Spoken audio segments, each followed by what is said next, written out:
In a society always teetering between stability and turmoil, law enforcement officers embody the public's trust, their badges shining as symbols of duty and integrity.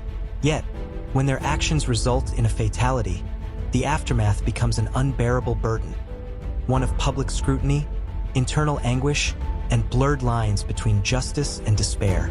On June 18, 2010, in rural Georgia, that fragile balance shattered for Caroline Small, a 35-year-old mother of two. Struggling with mental health and substance abuse issues, she led authorities on a prolonged, low-speed pursuit. Her driving was erratic, and she ignored repeated commands to stop. Spike strips disabled her car, but Caroline pressed forward on bare rims until a pit maneuver spun her vehicle into a residential yard. Two officers leapt from their cruisers, issuing commands. Within seconds, they fired 8 bullets into Caroline's car, striking her in the head and face. Even as she struggled for breath, medical aid was denied. A retired GBI agent later revealed officers joked about their shooting accuracy. Records showed an EMT had been turned away when he tried to help. 10 days later, Caroline succumbed to her injuries in a Savannah hospital. Her life, marked by devotion to her children and a battle against PTSD and dissociative disorder, ended as her divorce finalized. Hours after the shooting, the Glynn County Police Chief declared his belief that the officers acted appropriately. The Georgia Bureau of Investigation, GBI, took over, and the case gained national attention. Ultimately, a grand jury declined to indict the officers, ruling they feared for their lives. The Small family's wrongful death suit was dismissed by a federal judge. One officer stood at the center, Robert Corey Sasser, who fired most of the shots. It was not his first officer-involved shooting, and he once again faced no charges. Yet, the Caroline Small shooting would cast a shadow far darker than any courtroom ruling. It became a personal crucible that would unravel his life. Robert Corey Sasser, known simply as Corey, was a decorated figure in Brunswick, Georgia. A U.S. Army veteran trained as a reconnaissance expert and scout sniper, he later earned a master's degree in criminal justice and rose to lieutenant in the Glynn County Police Department. To many, he embodied discipline and honor. But in 2007, his world became more complicated. At a Halloween party, he met Katie Kettles, a bright 24-year-old teacher with a compassionate heart. They fell deeply in love, married, and had a son. Yet by 2010, the same year Caroline Small was killed, the marriage was faltering. The shooting marked a turning point. Katie later described Corey's escalating anger and volatility. His guilt over Caroline's death weighed heavily, surfacing in unpredictable ways. He even anonymously sent money to Caroline's children each year, unable to sever his connection to that day. By 2018, Katie left him, fearful of his instability. The separation only deepened Corey's despair. When he discovered Katie's new relationship with John Hall, jealousy consumed him.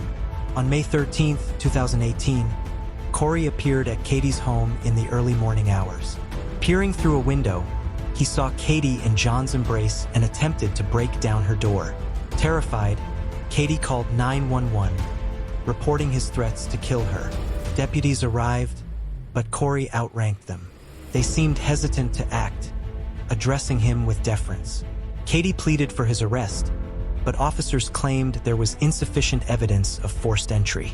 She left in fear, telling her mother that police seemed to be waiting for someone to die. A later review of body camera footage led to Corey's arrest for battery, criminal trespass, and felony obstruction. Placed on unpaid leave, he posted bond but spiraled further. Days later, after receiving divorce papers, Corey staged a standoff in the woods, armed and suicidal. Over 100 officers responded. Ultimately, a SWAT member subdued him with a taser. A firearm and a note were found in his truck. Though ordered into PTSD treatment and temporarily relocated to Alabama, Corey could not escape his unraveling life. His divorce loomed, his police certification was in jeopardy, and visitation with his son was restricted. His identity as an officer, the core of his being, was slipping away.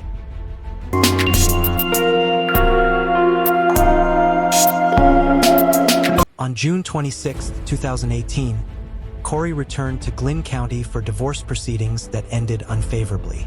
2 days later, he encountered Katie and John at Moondoggies Pizza and Pub. In a chilling gesture, he mimed a handgun and pulled the trigger with his fingers. Despite complaints, police ruled no crime had been committed. The next day, Corey meticulously prepared for what would come. He exchanged vehicles, transferred rifles and a handgun, and made unsettling internet searches, public address for John Hall Jr., and husband kills man who wife cheats with. By June 28th, he prepaid for his own cremation and funeral. That night, after lengthy calls with family, he drove 30 miles to Talamato Island. At 9:39 p.m., neighbors reported gunshots. Witnesses saw Corey leaving John Hall's home, weapon in hand, declaring, "This is what happens when you sleep with another man's wife." In a devastating sequence, Corey shot John Hall dead in his driveway, then forced his way inside and murdered Katie. As officers scrambled, Corey phoned the county 911 director, promising to surrender, but he never did. By dawn on June 29, 2018, police discovered Corey's lifeless body in his truck outside his home. He had taken his own life with a gunshot. The saga of Robert Corey Sasser underscores a haunting truth. The line between protector and destroyer is perilously thin. For Caroline Small, justice was elusive. For Katie and John, it came too late. For Corey, the crushing weight of guilt, rage, and despair ended in tragedy. And for their families, the scars remain. Stark reminders that when justice falters, it is the innocent who suffer most.